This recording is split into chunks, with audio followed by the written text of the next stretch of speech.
D'abord, juste un petit mot sur Molotov si vous étiez passé au travers du lancement qui a eu lieu cet été. Molotov, c'est une application pour regarder la télévision sur tous ces devices. C'est une société qui a été créée il y a un petit peu plus d'un an par Pierre Lescure, le fondateur de Canal+, par Jean-David Blanc, le fondateur d'Allociné, et par Jean-Marc Desnoal qui vient de TF1 et qui apporte toute son expertise du monde de la télé pour lancer ce projet. L'app a été ensuite lancée en juillet de cet été, en juillet de cette année. Et le constat qu'ils ont fait pour lancer cette idée, il est assez simple. On passe beaucoup de temps devant la télévision, c'est en moyenne 3h40 par jour et par personne, donc peut-être pas vous, mais en tout cas en moyenne les Français. Et les chaînes dépensent énormément d'argent chaque année pour faire du contenu de qualité dans le sens que du coup ensuite les Français les regardent énormément.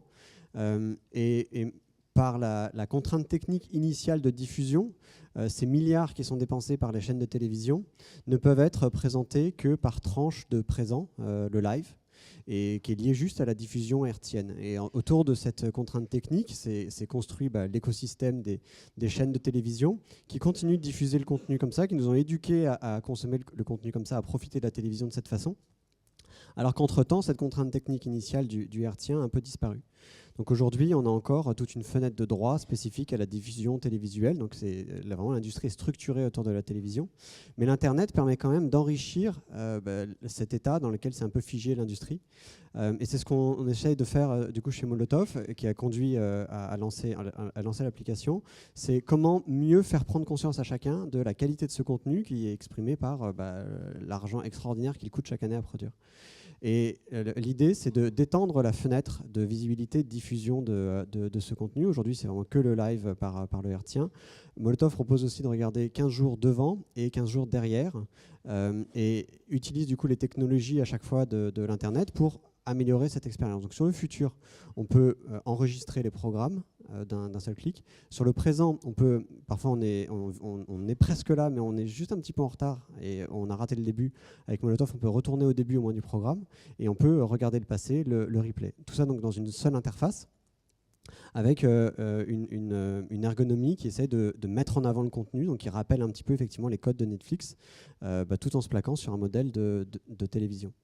Pour l'instant, ça c'est vraiment la vision cible. Après, chaîne par chaîne, on a des accords qui permettent ou non de donner encore corps à cette vision. Donc par exemple, l'enregistrement n'est pas encore disponible, mais ça ne va pas tarder.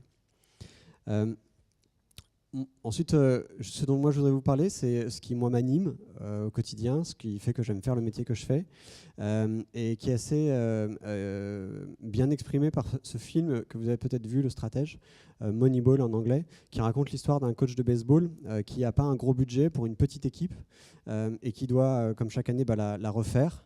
Et avec ce petit budget, il a soit la possibilité de faire comme d'habitude, c'est-à-dire de réunir son staff, de passer en revue tous les joueurs et dire lesquels on peut se payer cette année, sachant que tous les joueurs sont évalués sur les mêmes critères et donc du coup par toutes les équipes.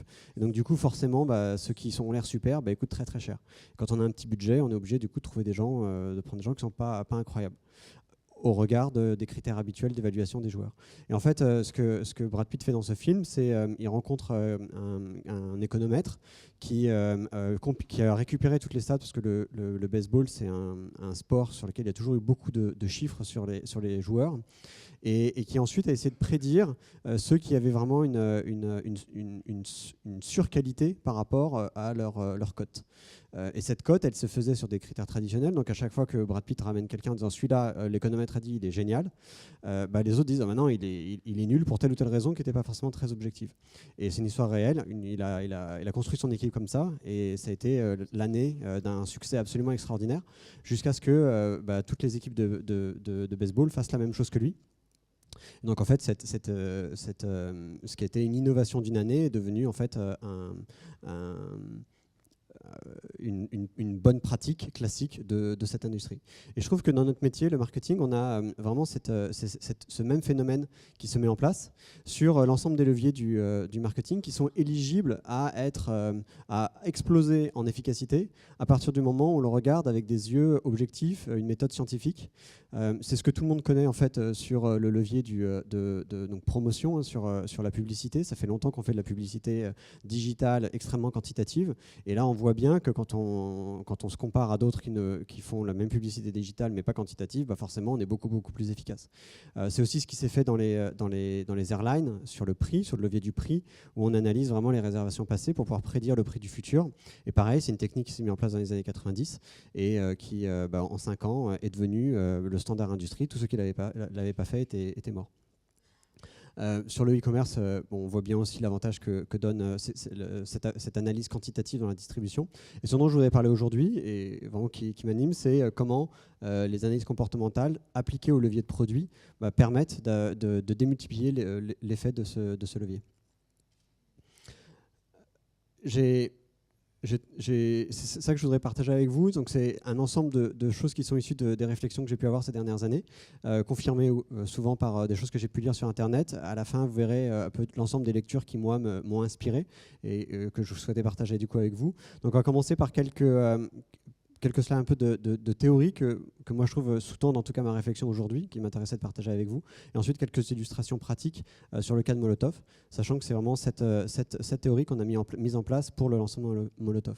L'idée, c'est de constater qu'en tant que responsable marketing, on a souvent été éduqué à ce funnel-là, de si je lance un produit, alors au lancement, il faut que les gens m'attendent, et pour ça, il faut que je cultive leur attention avec l'awareness. Donc faire beaucoup de publicité de façon large si le produit a une visée à être de grande consommation.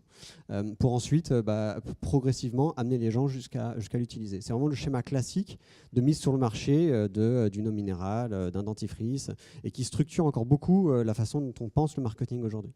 Et ce que je pense, c'est que dans le cadre des produits digitaux, il y a un potentiel de différenciation qui est infini. C'est-à-dire qu'à partir du moment où on change un bouton à un endroit à un autre, où on change une séquence de communication, on transforme le produit.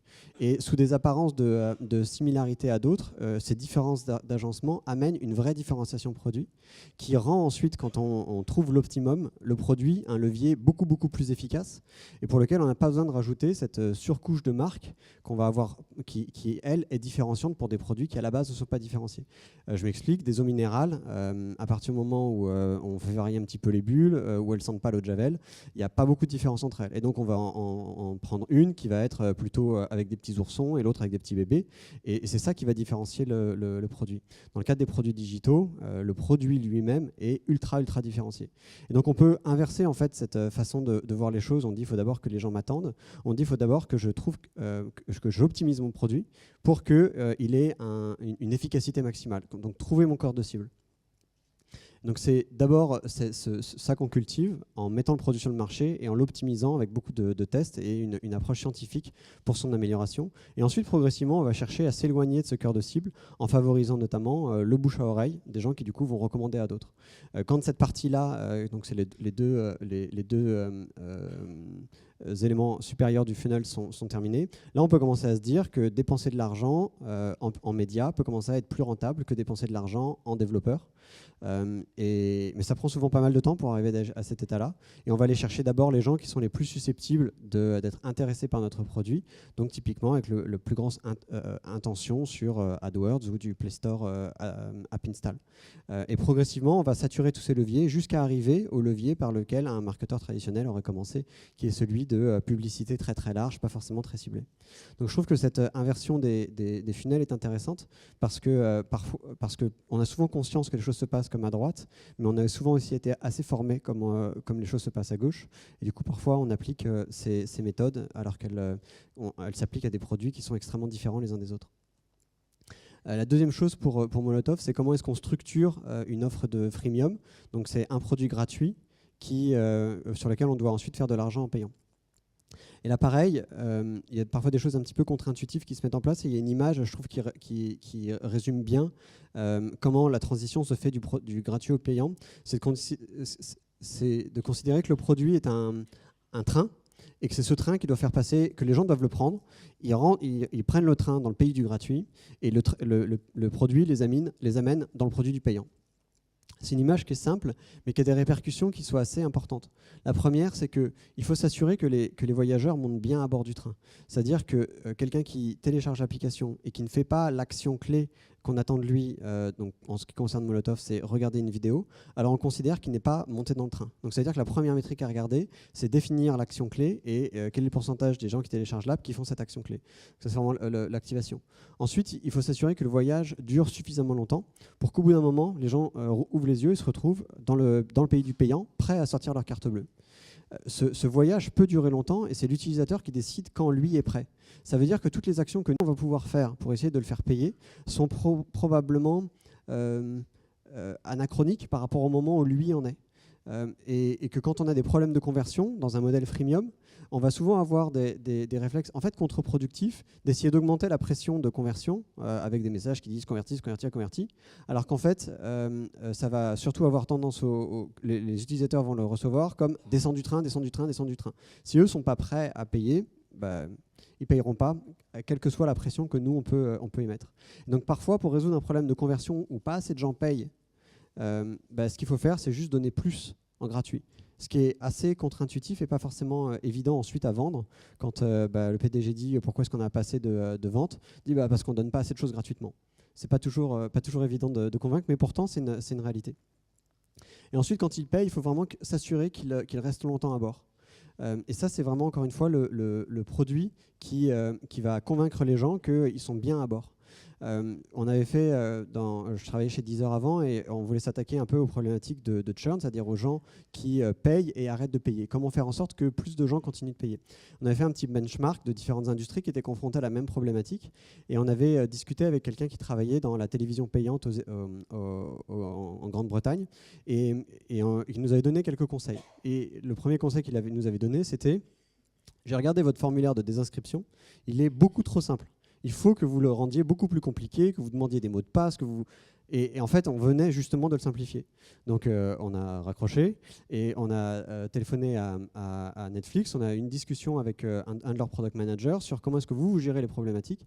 Et ce qu'ils nous ont dit, c'est nous, on ne gère pas cette problématique de churn. Nous, on est focalisé sur la qualité du produit.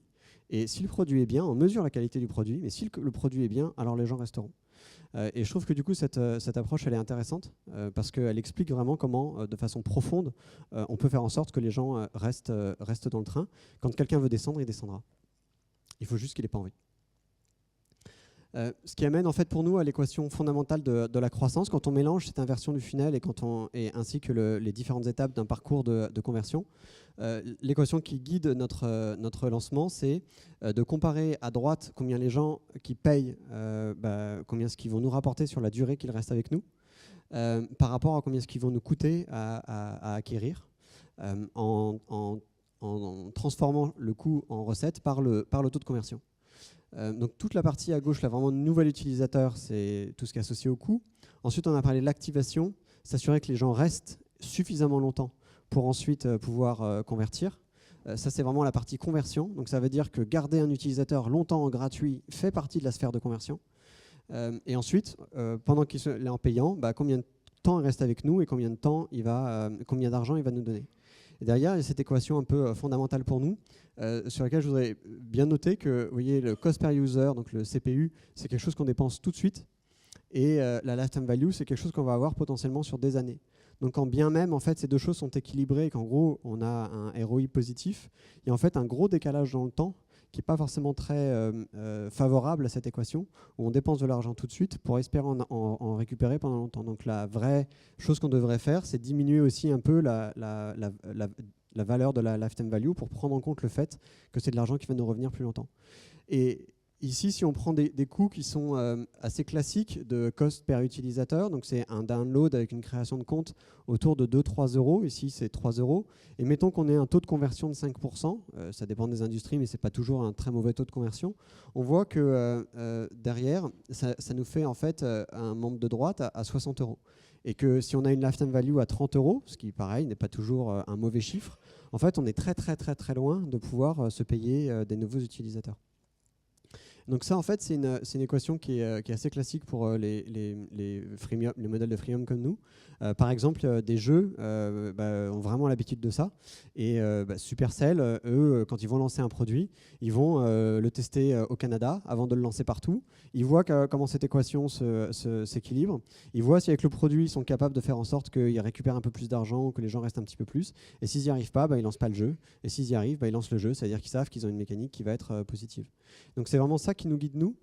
Et aujourd'hui, comme on n'a pas encore forcément beaucoup d'utilisateurs payants, c'est déjà de s'assurer que les premières étapes de cette vie sont bien positives. Donc autour de l'activation et de la rétention. Mais en fait, ce que je voudrais essayer de faire passer comme message, c'est que souvent, il y a un petit bout de cette équation qui montre la valeur du produit. Par exemple, Netflix, je vous disais, pour eux, c'est le churn, le fait que les gens continuent de payer beaucoup, c'est grâce à la qualité du produit. Mais en fait, la qualité du produit, effectivement, elle fait baisser le churn ici, mais c'est aussi elle qui garde les utilisateurs gratuits et du coup augmente la conversion. Et c'est aussi elle qui va faire en sorte que les gens qui sont en gratuit utilisent beaucoup l'application et du coup la recommandent beaucoup. Shazam parlait ce matin de 60% de leurs nouveaux utilisateurs qui sont en bouche à oreille. En fait, quand on y prête attention, on ne se rend pas compte du nombre d'apps ou de services qu'on recommande dans la journée soi-même. C'est un levier qui est extraordinairement puissant, mais qui s'appuie sur le wow effect dont parlait Shazam. Si le produit ne transmet pas ça, alors le bouche à oreille ne fonctionne pas. Et ça amène derrière des coûts d'acquisition qui sont très élevés. Ça amène ensuite une conversion qui n'est pas assez élevée, et ça amène une lifetime value qui n'est pas assez élevée. Donc quand le produit n'est pas au rendez-vous, en fait, tout s'écroule. Et les exemples que je voudrais partager avec vous, ce sont ces exemples qui nous montrent comment on peut essayer de faire en sorte que le produit soutienne cette croissance et permette d'avoir un gros bouche à oreille, une grosse conversion, et derrière, quand les gens payent, qu'ils payent pendant longtemps. La première chose, c'est la mesure de l'activation. Deuxième exemple, c'est comment on utilise les tests utilisateurs chez Molotov, toujours pour ces problématiques d'activation et de rétention.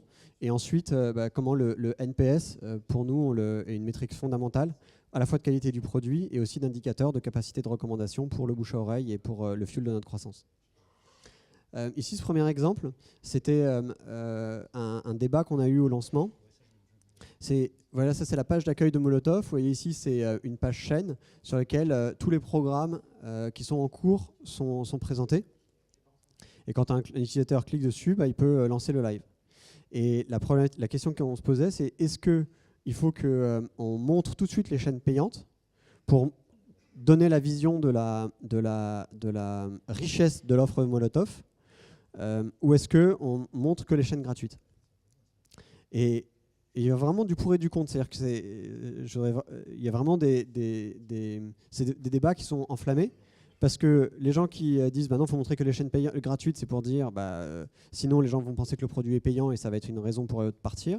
Et ceux qui disent non, il faut montrer les chaînes payantes, c'est oui, mais en même temps c'est dommage, on a tout ça, on a toutes ces chaînes qui n'ont pas été faciles à signer pour avoir les accords, pour pouvoir les diffuser, et potentiellement les gens vont partir, peut-être parce qu'ils les recherchent, et du coup ils ne se rendent pas compte qu'en fait elles sont là. Donc c'est pas toujours évident. Mais je trouve que l'image du train, elle permet de répondre à ça. C'est que ici, on va dire aux utilisateurs, essayez déjà de comprendre ces problématiques de qu'est-ce qui est gratuit, qu'est-ce qui est payant, donc de comprendre le prix du billet, alors qu'ils ne sont même pas encore montrés dans le train. Donc c'est vraiment important de d'abord leur faire découvrir le produit, et ensuite seulement de leur parler d'offres payantes sous quelque forme que ce soit. Ici, c'est donc avec des petits cadenas qui illustrent le fait que c'est une chaîne payante et qu'elle va payer pour pouvoir la regarder. Et les résultats, donc malheureusement pour des raisons de confidentialité, je suis obligé de les enlever. Et en plus, il n'y a qu'une seule courbe qui apparaît, c'est bizarre. J'ai enlevé l'échelle, mais il y avait quand même une autre courbe par-dessus. Je ne sais pas pourquoi on ne la voit pas. non, pardon, il n'y en avait qu'une seule, autant pour moi. Et en fait, c'est ici le taux d'activation. Donc, c'est la part des nouveaux utilisateurs qui regardent une vidéo le premier jour. C'est comme ça que nous, on mesure l'activation. Et la période jaune, c'est celle pendant laquelle on a activé les cadenas. C'est-à-dire que quand on a lancé, on n'a pas mis les cadenas. Et puis, c'est trouvé que pour une opération, on a eu besoin de mettre les cadenas et que ça valait le coup à ce moment-là de les mettre parce que ça amenait beaucoup de nouveaux utilisateurs. Mais on savait que ça allait avoir un impact négatif sur l'activation. Et c'est effectivement ce qu'on a mesuré. Vous voyez, pendant toute cette période jaune, l'activation a pris une chute. Donc pour moi, c'était un peu une démonstration que, sous son apparence simple, cette image du train amène à prendre des décisions qui sont en fait très engageantes pour la croissance et pas toujours facile à trancher sans cette image. Donc ça amène pour moi à un très strict séquencement des messages. Un utilisateur, il faut d'abord qu'il soit actif. Ensuite, on peut essayer de l'éduquer avec des features. Et ensuite, on va lui demander de payer. Ça, pour moi, ça répond aussi à une autre question. C'est est-ce qu'il faut mettre des écrans d'onboarding ou pas sur les apps? Moi, je pense que non.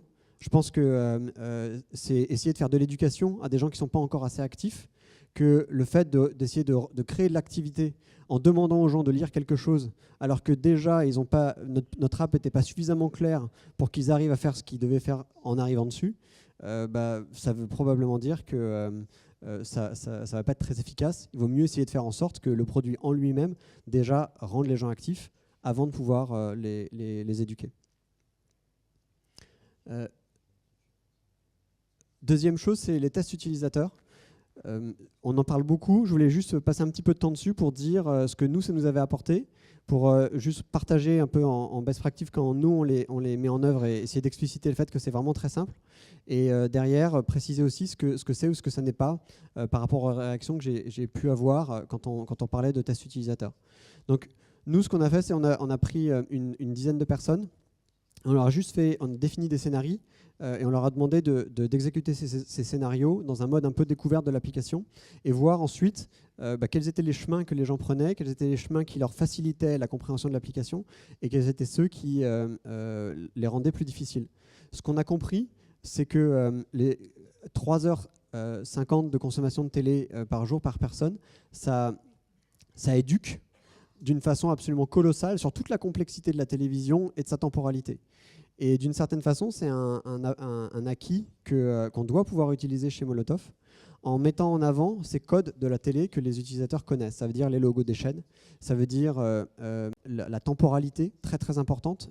Les gens comprennent ce que c'est que maintenant, ce que c'est que plus tard, qu'est-ce qu'on peut faire sur le plus tard, qu'est-ce qu'on peut faire sur le passé, le plus que qui est très très lié au replay.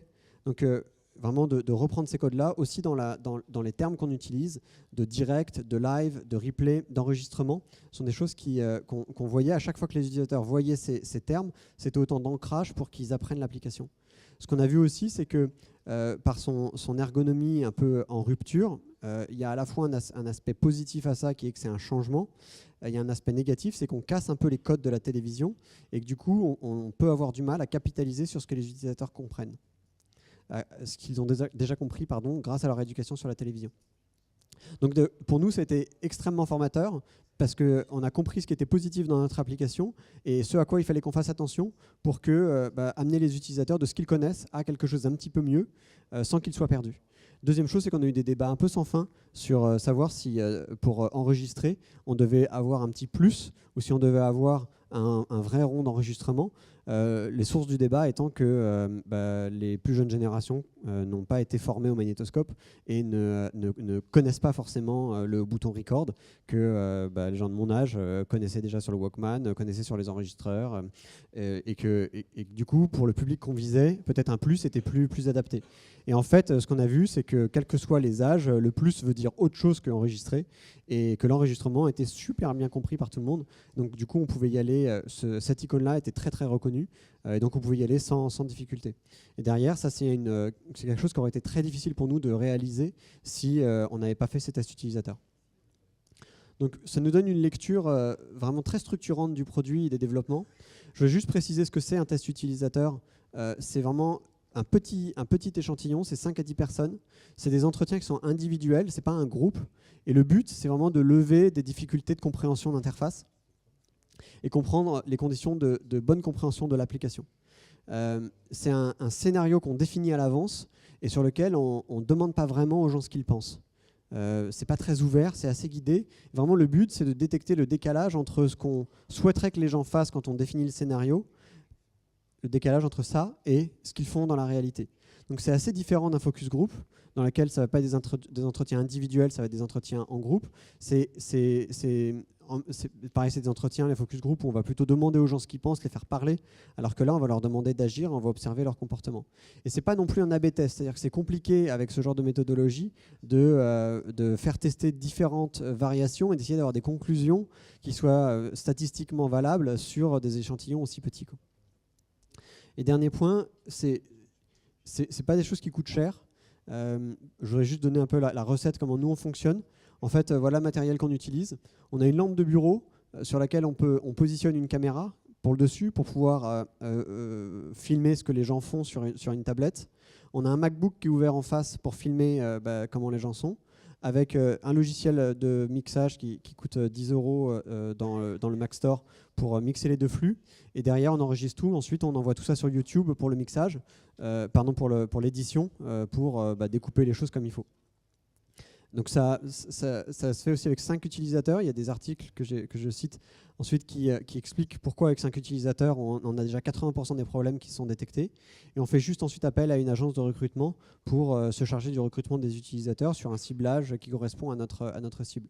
Le tout coûte vraiment pas très cher et derrière économise des mois de développement ou d'errement, de choses plus compliquées à détecter avec des analyses beaucoup plus quantitatives, très comportementales liées au tracking par exemple.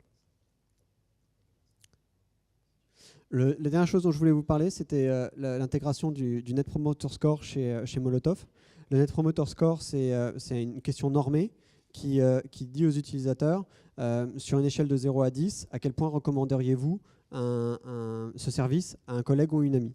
Et ensuite, on va faire la différence des proportions entre les gens qui nous notent, qui répondent 9 ou 10 à cette question, et ceux qui répondent de 0 à 6. Donc c'est une échelle sur laquelle c'est difficile de performer, parce qu'il faut vraiment être super fan pour pouvoir apporter des points positifs. Elle va entre moins 100 et plus 100. Et nous, on a un score qui est vraiment très haut, mais qu'on mesure, qui nous permet de nous garantir qu'on est sur la bonne voie de notre stratégie, qui est bénéficier du bouche à oreille positif pour croître. Vous voyez ici comment ça apparaît. C'est ce petit bandeau ici, là, qui apparaît en surimpression de nos applications et qu'on demande à tous les utilisateurs au bout de 3 jours. Le 3 jours, on le détermine en fonction de notre courbe de rétention. Idéalement, il faudrait le demander le premier jour pour être sûr de capter le maximum de personnes. Mais le premier jour, on a dit il faut que les gens soient actifs. Il ne faut rien faire d'autre que de favoriser leur activation. Donc, on ne pose pas de questions le premier jour. Et si on attend trop longtemps, on favorise artificiellement notre note par les gens qui sont encore là après, par exemple, 10 ou 15 jours. Et du coup, on baisse les signaux d'amélioration. Donc il vaut mieux plutôt 3 jours, ça nous semble être adapté. Effectivement, on a du coup beaucoup de commentaires positifs, mais aussi quelques commentaires négatifs. Derrière, on utilise ce Net Promoter Score, on va voir de façon assez complète, mais une simple intégration en fait à Slack, pour nous, est super utile, parce que derrière, tous les développeurs, tous les gens du marketing, le PDG sont branchés sur ce channel, sur lequel on voit remonter tous les commentaires de NPS, sur lequel on a aussi branché AppBot pour un service de récupération des reviews dans l'App Store. Et donc, on a un channel complet qui permet d'avoir du verbatim, du positif, du négatif, sur chacun de nos appareils.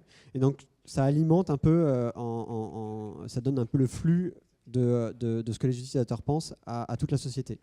Et ici, notre intégration un peu complète, on a parlé ici de l'intégration avec Slack. Derrière, en fait, on distribue aussi à travers Zapier tous les commentaires de détracteurs. Quand ils ont laissé un commentaire, alors ça veut dire qu'on peut ouvrir un ticket dans Salesforce au support client pour recontacter cette personne. Si jamais elle ne nous a pas donné de commentaire, on lui envoie un petit mail pour lui dire hey, ça n'a pas l'air de s'être super bien passé, qu'est-ce qu'on peut faire pour s'améliorer? Et ensuite, cette donnée ici de notes, on la distribue dans Salesforce pour si jamais la personne un jour contacte le support client, qu'on sache si elle avait été détracteur ou promoteur. On l'envoie dans notre outil d'analytics pour pouvoir ensuite faire des études de comportement, comment les détracteurs se comportent par rapport aux promoteurs. Et on l'envoie aussi dans notre outil de CRM pour ensuite potentiellement demander des choses particulières aux promoteurs ou aux détracteurs. La conclusion, c'est que vous avez vu la croissance, elle est régie par une équation qui est extrêmement exigeante. C'est très très facile de tomber du mauvais côté où en fait les investissements de médias sont pas positifs. Pour moi, le produit, surtout dans les phases de lancement, c'est le levier roi pour optimiser cette équation. Donc, contrairement à un lancement traditionnel, ce n'est pas le moment où on va dépenser le plus d'argent en médias, c'est le moment où on va dépenser le plus d'argent en recherche, en développeurs, en produits, en outils. Les taux d'activation et de rétention sont à ce moment-là à surveiller comme le lait sur le feu. C'est vraiment ce qu'on fait aujourd'hui chez Molotov. Et voilà, j'ai essayé de donner quelques exemples de techniques qui, pour moi, permettaient un peu de démystifier cette bonne parole qui est il faut avoir une grosse rétention. Mais comment on fait? Ben voilà, j'espère qu'à travers trois exemples, vous avez pu voir comment, en tout cas, nous, on essaie de s'y prendre.